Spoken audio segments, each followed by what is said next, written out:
erkak va ayolni sevgisidagi farqni aytib beraman. Ular nimasi bilan farqlanadi? Agar to'g'ri bo'lsa bitta layklardan bosib qo'yasizlar. Kelishdigi qaranglar. Erkak kishining sevgisi shundayki, u sahroda suv qidirayotgan odamga o'xshaydi.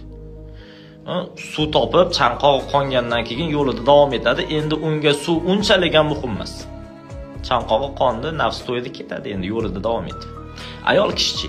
Ayol kishi o'sha sahroda soya qidirayotgan odamga o'xshaydi. Endi bir soya topib, uni tagiga kirib olgandan keyin chiqqisi kelmaydi, tashqari issiq bo'ladi-da.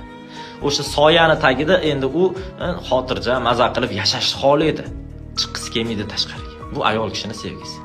Hayotga taqqoslaydigan bo'lsa, erkak kishi ham bir qizni, bir ayolni yaxshi ko'radi-da, unga yetib olgungacha harakat qiladi.